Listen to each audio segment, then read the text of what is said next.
Boa noite, eu sou o Carlos Miguel e eu vou fazer o react do primeiro subprojeto. O vídeo que eu vou reagir é o do Diego Ferreira, então eu vou dar play no vídeo aqui. Olá, meu nome é Diego, estarei então apresentando neste momento o primeiro subprojeto da disciplina de Controle de Sistemas Lineares 1.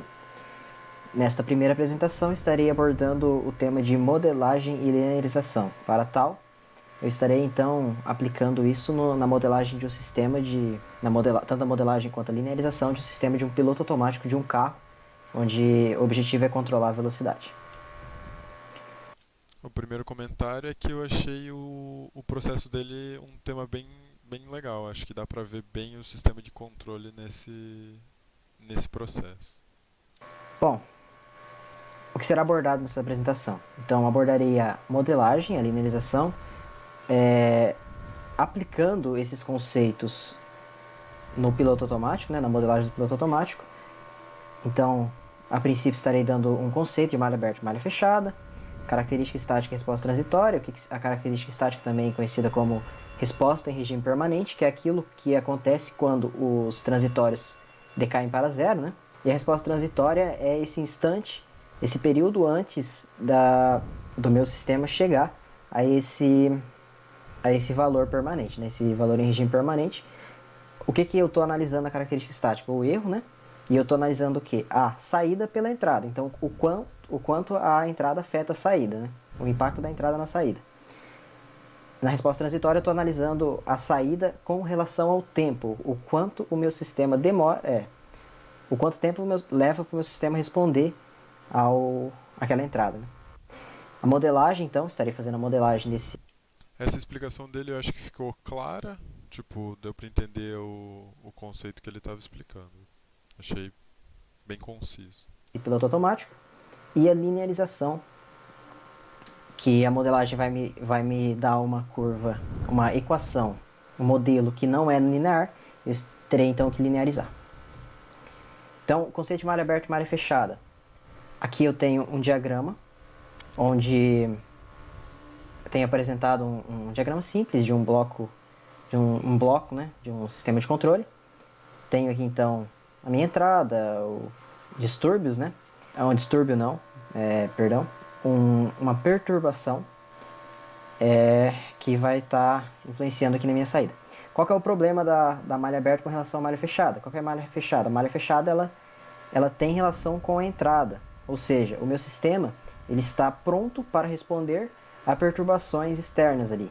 Então, se eu tenho um sistema de ar-condicionado, se a temperatura ambiente muda, o meu sistema de ar-condicionado que tem realimentação, né?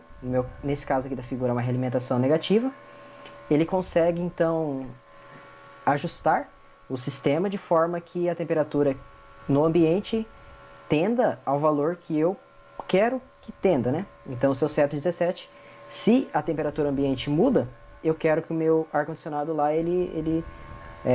de alguma forma, faça com que a temperatura nesse ambiente seja 17 graus. Né? Então, ele tem sensores ali que podem ler essa temperatura ambiente, essa variação, né? Quando houver uma variação, meu sistema ele tem alguma forma de ajustar os parâmetros lá e, e com isso ter uma temperatura que eu quero. Né? O meu sistema de malha aberta ele não responde a perturbações. Né? Se as perturbações acontecem, a minha saída vai ser afetada. Aqui, quanto a essa explicação dele, eu achei bem legal que ele foi bem visual, ele usou o marcador para ir mostrando do que ele estava falando. Eu acho isso bem bom para visualizar o que ele está explicando. As imagens padrão, os slides estão tão ok por enquanto. A minha saída vai ser afetada.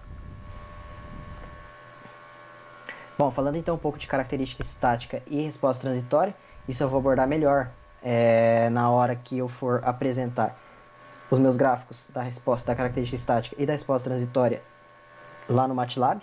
Bom, então estarei agora realizando a modelagem do piloto automático de um carro. Né? Aqui eu tenho as equações, aqui eu tenho o desenho, né, e as forças que agem nesse carro. Tenho a força, que é uma força associada ao deslocamento do pedal do acelerador, uma força em sentido oposto de arrasto aerodinâmico, né? E Um comentário aqui, achei legal que ele usou cores diferentes para diferenciar as partes do esquema dele. Que dá pra ver que foi feito à mão mesmo, então achei legal, achei visualmente agradável. como o veículo está acelerando, então eu tenho MA aqui, que é a segunda lei de Newton, né? Tem uma constante vezes essa minha força aerodinâmica proporcional à velocidade ao quadrado. Aqui eu tenho o diagrama de, de corpo livre do meu carro. E aqui com isso, né, eu consigo chegar na minha equação diferencial não linear que representa o meu modelo. Tem um m dvdt mais k1 v quadrado igual a u, sendo que esse u ainda não me importa, né? No momento pode ser uma força, algo assim, uma aceleração. Então tenho o meu modelo não linear. Só que qual que é o problema? Trabalhar com equações não lineares, elas são de difícil análise e difícil implementação prática, né? Então, para isso eu preciso, e acontece por vezes, na maioria das modelagens de problemas e implementações, existe a linearização. O que seria essa linearização? Eu pego uma equação que é não linear, tem um termo quadrado, tem um seno, cosseno, uma função trigonométrica, uma exponencial, algo assim, que faça com que a minha equação seja não linear, e eu linearizo utilizando algum método, né? Sobre a explicação dele, achei bem fácil de entender e tal. A única coisa que eu acho que poderia ser feito diferente é essas linhas de cálculo e a explicação disso aqui aparecendo uma por vez. Eu acho que fica mais fácil de se acompanhar e quando muda de um slide para outro, você já não vê um slide cheio de coisa que você não entende logo de cara. Que no caso aqui seria o método de Taylor, né? Então aqui eu tenho uma aproximação de f de uv, chamo o uv disso aqui, e eu tenho isolado isso aqui então, né? Vamos economizar um pouco de tempo, tenho toda a dedução aqui, a escrita, né? Da série de Taylor aproximada, da equação do método de Taylor aproximado aqui. O meu ponto de operação é 100 km por hora, o meu U0 seria 10.000, que é substituindo 100 km por hora em v quadrado. O peso, a massa do meu veículo é 1.000 e K é 1. Então, aqui eu consigo os coeficientes. Isso, como aqui é ao quadrado, se eu linearizar, eu espero que seja algo de primeira ordem, né? de grau 1. Então, tenho aqui um dv/du, onde esse dv/du é exatamente isso aqui. Tenho, então, meu modelo linear para aquele ponto de operação. Bom, analisando, então, a característica estática, a partir desse scriptzinho aqui, eu consigo plotar, simular as soluções, né, daquelas equações diferenciais, então por alguns métodos numéricos ali. Eu utilizo o MATLAB para tal. Aqui eu consigo ver a minha curva linear e a minha curva não linear. Vejo que a linear já está deslocada, né? Porque eu quero que ela tangencie a... Achei bem legal que ele mostrou a diferença da linear e da não linear no gráfico plotado no MATLAB. Só acho que ele podia explicar um pouco o script dele para alguém talvez não entenda sobre MATLAB para ficar mais claro para todo mundo. Essa linear tangencia a não linear nesse ponto de operação que é mais ou menos 100 km por hora. É 100 km por hora. Vejo aqui nessa figura que meu ponto mais interessante de se trabalhar é nesse intervalo quando a velocidade é de 90 até 110. Então, nesse intervalo, eu vejo que a minha curva se comporta bem melhor. Então, praticamente as duas estão bem próximas, né? Então, é esse o meu intervalo que é interessante trabalhar para esse modelo linearizado. Aqui no Simulink, então, tenho o diagrama de blocos para o meu modelo não linear, para o modelo linear e a função de transferência do modelo linear. Não vou passar meio direto aqui, né? Porque é bem simples esse diagrama. É exatamente aquilo que foi modelado lá na apresentação. O meu ponto de operação, o U, era 10.000 para que a velocidade seja 100. Vamos analisar aqui. Aqui a gente tem então o transitório da curva linear, não linear, linear, não linear e da função de transferência. A função de transferência e linear, elas são iguais, né? Que é o que se espera, afinal a a função de transferência representa, é uma forma diferente de se escrever, utilizando Laplace, a esse modelo linear. Então, o não linear a gente vê que ambos tendem para 100, sendo o não linear mais devagar e o linear mais rápido. O que acontece se eu me distancio um pouco desse ponto de operação?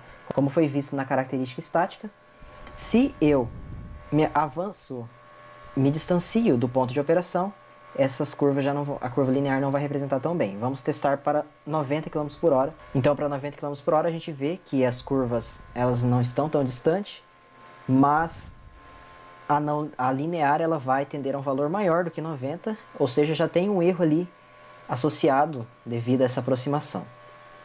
Mas ambas as curvas elas se parecem, né? Embora esteja um pouco mais distante que no ponto de operação. Aqui sobre essa parte do Simulink, eu achei bem legal o jeito que ele mostrou. Tipo, ficou bem visual, bem fácil de entender o que está passando por trás, o que está acontecendo. E essa explicação da diferença mudando o valor por causa da linearização também achei bem legal. Vamos testar então agora para uma saída, uma velocidade de 110 km. Para tal, vamos colocar esse valor. Então, olhando aqui as curvas, Ah, eu só não entendi certo por que qual o cálculo ele usou para achar os valores de U para que desse certinho o valor da velocidade. Eu acho que ele podia ter deixado isso um pouquinho mais claro. elas estão bem parecidas também, né? Tanto a linear quanto a não linear. E, no entanto, se eu testo para 200 km por hora, 40 mil na entrada aqui, então eu vejo que elas estão bem próximas até aqui 150 km, né?